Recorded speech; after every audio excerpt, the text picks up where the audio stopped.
Buenas tardes con todos, bienvenidos a la primera edición de las entrevistas que organiza la Secretaría de Comunicación del Directorio de la Federación de Estudiantes de la Pontificia Universidad Católica del Ecuador para el periodo 2016.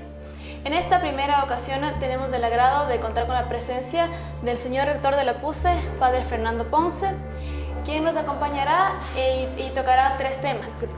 La primera pregunta sería, ¿cuáles usted ha identificado como los retos en cuanto a la calidad académica de servicios administrativos que ofrece la PUCE, que se deberían mejorar, y cuáles serían las políticas que se deben implementar para vencer esos retos?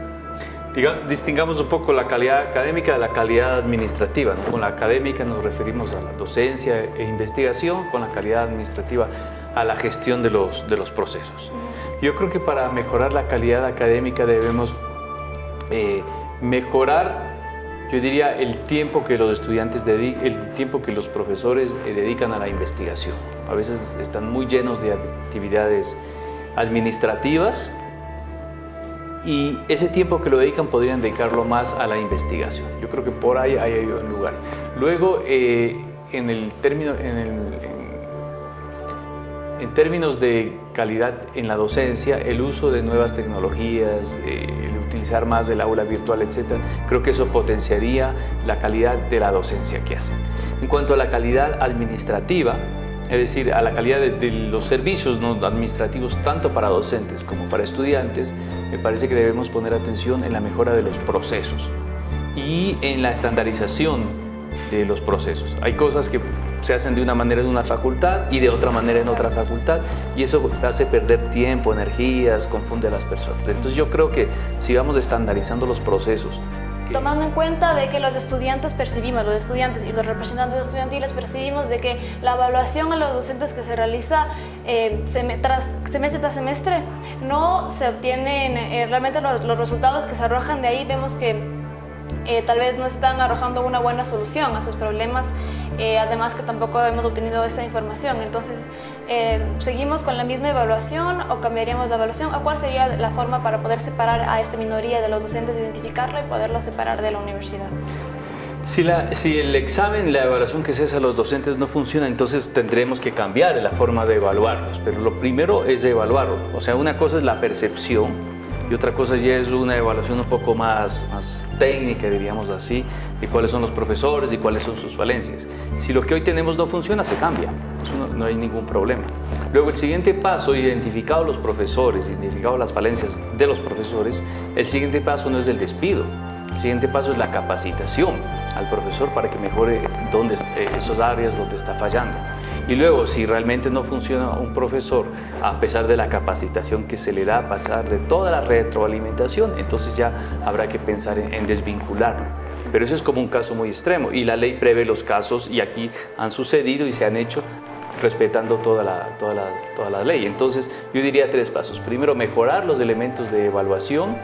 Luego, capacitar a los profesores que necesitan, y en un caso extremo, entonces ya desvincularlos. Ya, perfecto.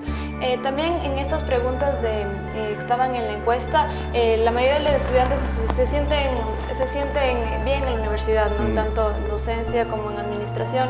No, hay una minoría, ¿no?, que sí dice que efectivamente hay cosas que cambiarla, pero en cambio en una pregunta sí, la mayoría contestó que se encuentra insatisfecha.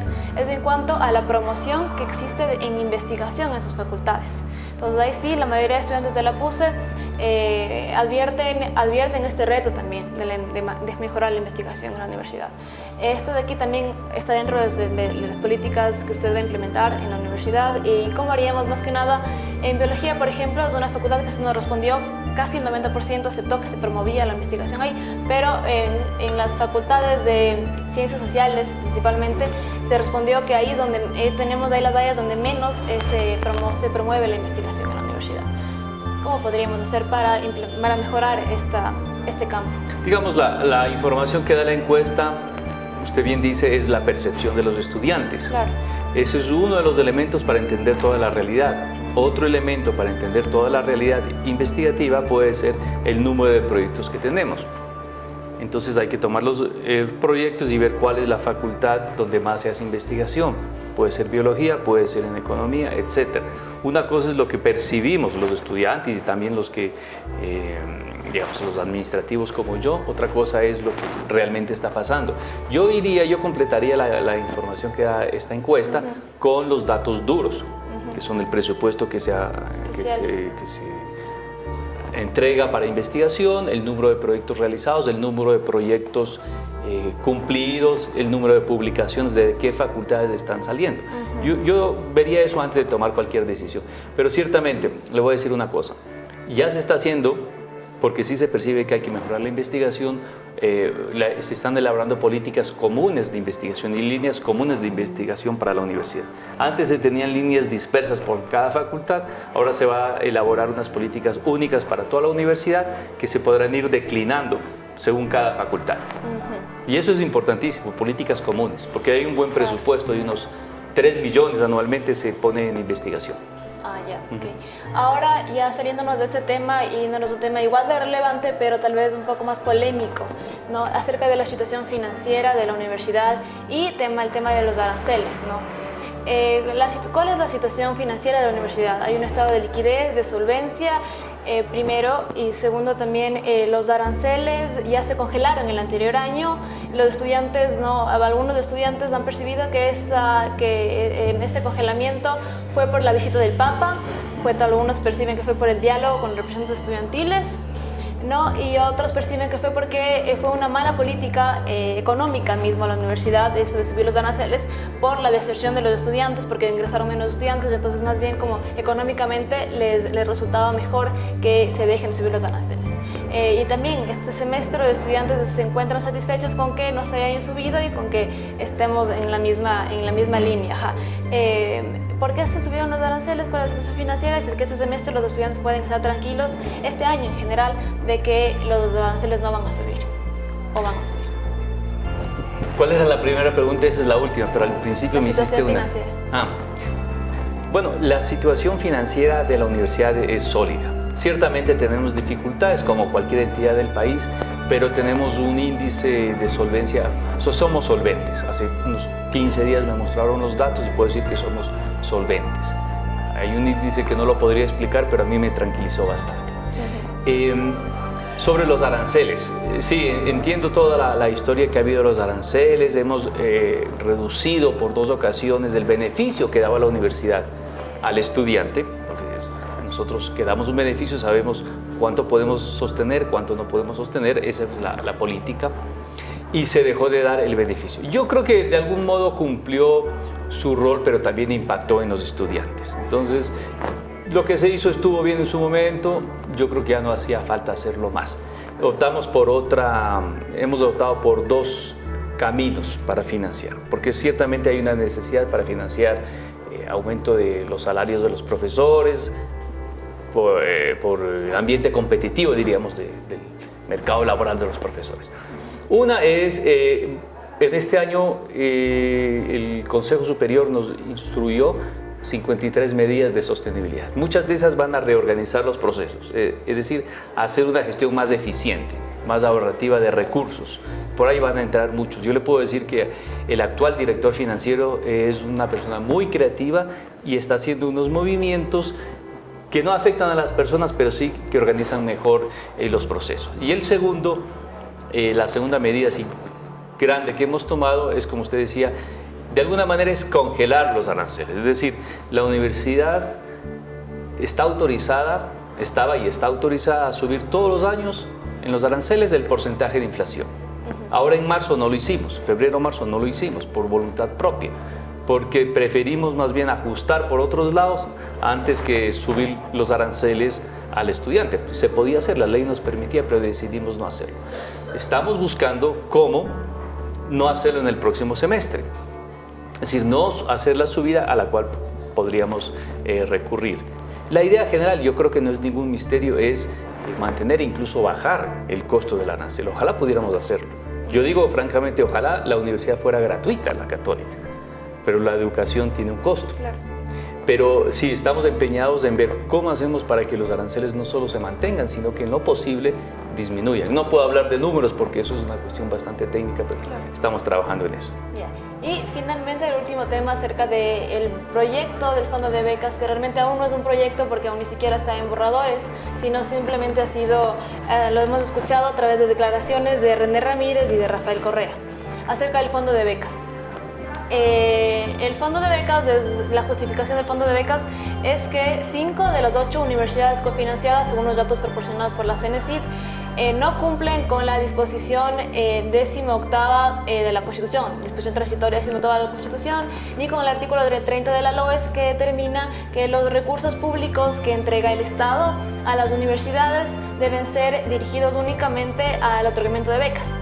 Entonces, por una parte, ¿por qué? Porque se dice que en estas 5 universidades este financiamiento va más dirigido al ámbito administrativo, por eso se dice que se tienen altos gastos administrativos.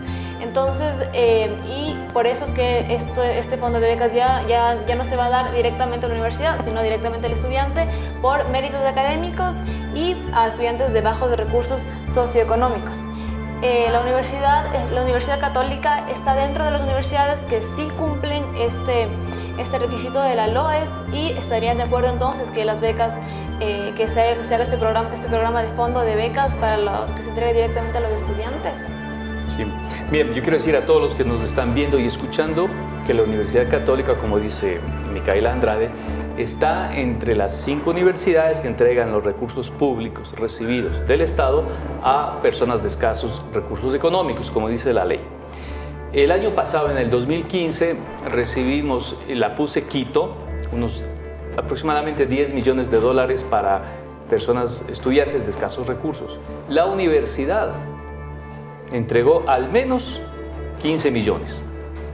Es decir, puso de su bolsillo, diríamos así, de sus recursos, 5 millones adicionales para las categorías A, B y C. Y esto sin contar otras becas y ayudas económicas. O sea, eso está más que probado y estamos contentos que así sea. Ojalá pudiéramos nosotros entregar, en vez de 5, 20 millones y cubrir a más personas. Y en eso, ojalá, estamos trabajando y ojalá podamos llegar a más. Ahora, el fondo de becas, el sistema que tenga el Estado para financiar la educación de personas de escasos recursos, a mí en principio me parece aceptable. Me parece aceptable porque puede ser más eficiente. Nos preocupa un poco la manera como el Estado va a calcular el costo de una carrera. O sea, ¿cuánto cuesta estudiar tal carrera? O sea, ¿cuánto cuesta? ¿Quién lo va a decir? ¿Un estudio técnico? Sí, pero no es lo mismo una universidad que otra universidad, porque cada universidad ofrece un valor agregado distinto. Entonces, todos esos factores de una universidad, una puede ofrecer que parte de su carrera se haga en el extranjero y va a costar más, pero tiene un aspecto más interesante que otra universidad. Entonces, ¿cómo lo va a calcular? Queremos saber, queremos entender bien cómo el Estado va a calcular el costo de la carrera. No es como un pan de 25 centavos que vale lo mismo en todo lado, y ni siquiera eso. Pero bueno, el pan de 25 centavos sí vale lo mismo en todo lado, pero un pan no vale lo mismo en todo lado. Eso, y nos preocupa eso, y luego nos preocupa la operativización del mecanismo. ¿Cuánto tiempo va a tardar? Matrícula, o sea, prematrícula, matrícula, certificado, pero son cosas que se pueden arreglar. O sea, yo creo que la Universidad Católica está en concreto de acuerdo con un sistema que beque al estudiante, porque bien utilizados esos recursos y bien aceitada la maquinaria se puede beneficiar a más estudiantes. Además hay un punto ahí polémico, o sea, más que nada que yo también he estado concentrada como representante estudiantil, que tengo que analizarlo un poco más, y no sé si usted está de acuerdo conmigo, acerca de los excedentes que reporta la universidad, porque antes no, según la LOE, los excedentes que reportaba la universidad tenían que irse dirigidos a docentes, a investigación, y si aún así quedaban excedentes, a becas. Sin embargo, en las declaraciones de René Ramírez, él decía que más bien los excedentes ya no van a ir los excedentes a estos temas, sino van a ir los excedentes a un fondo de posgrados. Entonces, ahí ya no se remitirían a la misma universidad, sino se remitirían a este fondo de posgrados. Sí, yo creo que las grandes ideas están lanzadas por las autoridades del Estado. Tal vez en esto hay que decir que no, la manera de anunciarlo en una sabatina no es la mejor manera de comunicar una decisión tan importante. Bueno, pero ellos saben cómo comunican sus decisiones sí, importantes. Manera de comentario, ajá. Bueno, entonces... No, eso sí, y después sobre el uso de los excedentes, yo creo que son elementos que todavía tienen que conversarse más. ¿Algún mensaje que quiera dar a la comunidad antes de cerrar ya esta entrevista? Mire, yo quiero decirle a la FEUC, representada por usted, a todos los que nos están viendo y escuchando, que la universidad se encuentra ahora en la celebración de sus 70 años. El 4 de noviembre de este año vamos a cumplir 70 años y nos estamos renovando en los 70 años. Entonces, todas las actividades que hoy se hacen van en esa línea, incluso la participación de la Federación de Estudiantes, de los profesores, nos está ayudando a renovarnos. Yo reconozco que la universidad, como otras instituciones, es como una entidad que necesita moverse más rápido, pero gracias a Dios que hay impulsos de afuera y de adentro que nos están haciendo volver más rápido. Invito a todos los que quieran dar opiniones. Yo hace poco puse en el Twitter una pregunta. ¿Qué le preguntarías al rector de la PUCE? Busquen en el Twitter y contéstenme. Listo. Con esto entonces concluimos esta primera edición. Y les esperamos con la segunda edición, que será a René Ramírez, el titular de la CENESID, acerca de unos temas un poco parecidos, en un tiempo no mayor como esta misma entrevista, de 15 a 20 minutos. Muchísimas gracias de nuevo, señor rector, por la apertura a esta entrevista, y muchísimas gracias al equipo de producción de la TV PUCE por estar aquí también en esta entrevista. Esto ha sido todo, muchas gracias. Gracias, hasta luego. Ya.